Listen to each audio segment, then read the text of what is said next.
Hello everyone, my name is Mr. 13 Things, or whatever you want to call me, and you'll notice I'm working on a black screen. I'm not trying to steal the form factor from Salcon. I'm just letting you know that he's probably got the best looking screen, so that's the one I'm going to use. We'll mix a couple a little bit on white as well. Better to print, but right now we're not going to talk about printing. We're going to talk about why mathematicians do some things that they do. Historically, there's often a lot of good reasons, and sometimes you're just not quite sure, so I'm going to throw out a question to you. This is all arising from something we call the Mathmobile here in central Wisconsin every morning as I take my daughter and her 7th grade cohorts to school. And so during that process, right, we're looking a lot at the concept of basic trigonometry taught in relationship to the unit circle. So I'm going to draw in my poorly laid out way something here with the radius equal to 1, and of course we also know that that means that the diameter is equal to 2. Now, what I'm going to get at right here is this question of sometimes the formal math is not the first thing to grab because you lose the intuition. And what I'm going to do is I'm going to show on this graph right now something that's pretty commonly taught with a little bit of a caveat to it, and that is the angle, which is 45 degrees. If I talk about taking this halfway down here and halfway down there, the angle which is 30 degrees, and then adding to it the angle which is in fact 15 degrees. And I'm going to go ahead and show that line here as your baseline. And what are the coordinates of 1, 2, 3, 4 points? And then also what are their tangents? So now I'm going to make a table out here. I'm just going to start with 0 as an angle. I'm going to talk about making the shift to radians, 15 degrees being pi over 12, 30 degrees being pi over 6, and 45 degrees being pi over 4.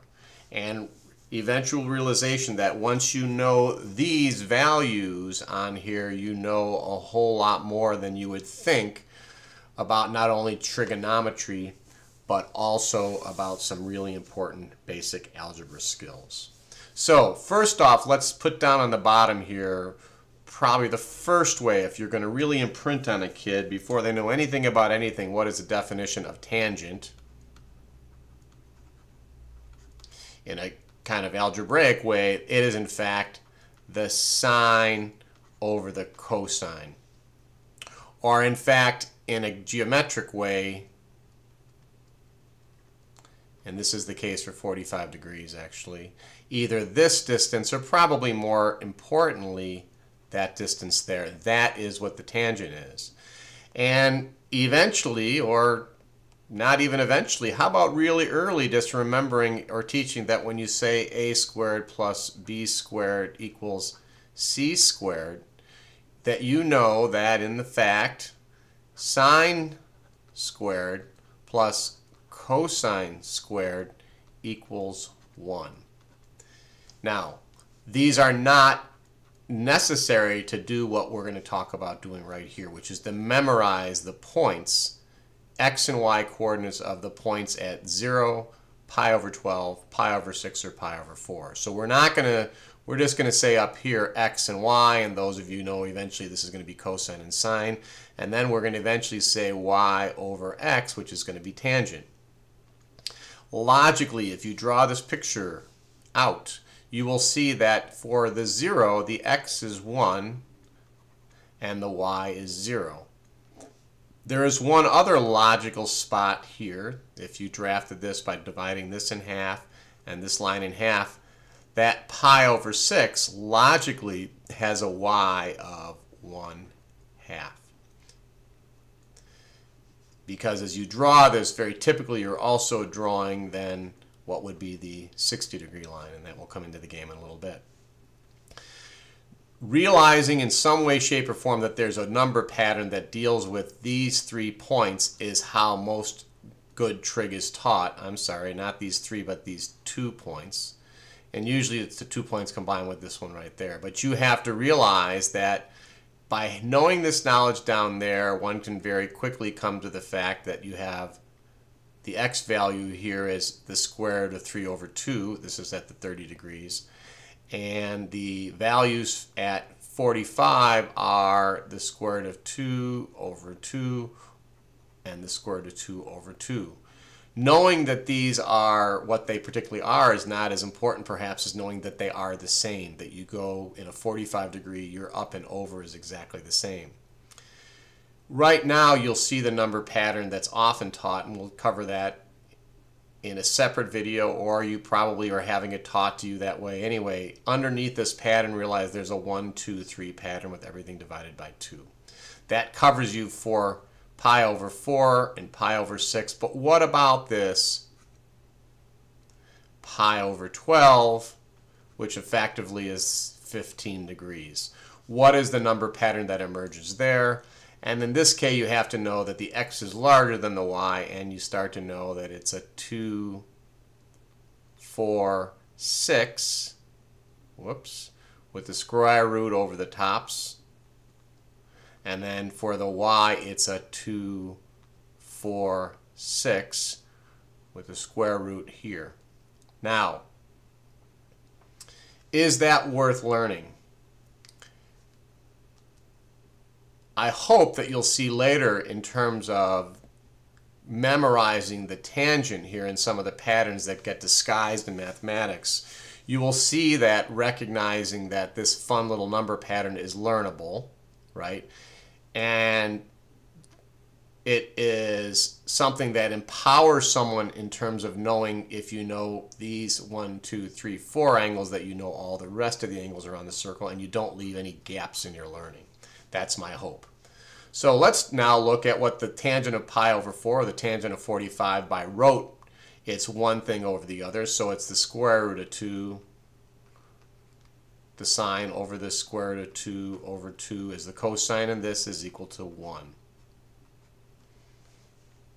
When you go to here, it is the sine, which is 1/2, divided by the cosine, the square root of 3 over 2, and all of a sudden students then get a good chance to look at the fact that you invert and multiply or whatever you go about, and this becomes 1 over the square root of 3. Now visually I'm going to let you know what's screwed up in my discussion here is I'm starting with 0 here, and so my numbers are not lining up on here as they will in a second when I shift them in within these 10 minutes. Finally here I'm going to let you know, if you start literally with memorization here, it's worthwhile, and this is an odd one to memorize, but students are not going to be able to kind of necessarily at a low level do the mathematics that takes you to this end game, which is 2 minus the square root of 3, but they will be able to know a very important thing, that the angle, tangent of a small angle is the small angle, and so the tangent of 15 degrees or pi over 12 is in fact pi over 12. Where does this all lead? Well, you now have a 0, right? Tangent of 0 is 0. You have a value for tangent, sine, in either case, I'm sorry, tangent for 0, 15, 30, and 45. So now let's draw up and see how one could learn to memorize this. All right, just the tangents. So try to see if I can erase that. I'm trying to stay within 10 minutes so I can stay with some of my more older learners and go and draw this again. I'm going to draw this circle, and we're just going to do the tangents now, because from memory the first thing you're teaching kids is going to be what's the tangent of 45. The tangent of 45 is 1. What's the tangent of 0? 0. What's the tangent of 90? Infinity. If we break this up, bad circle, into half and half, we have what's 45.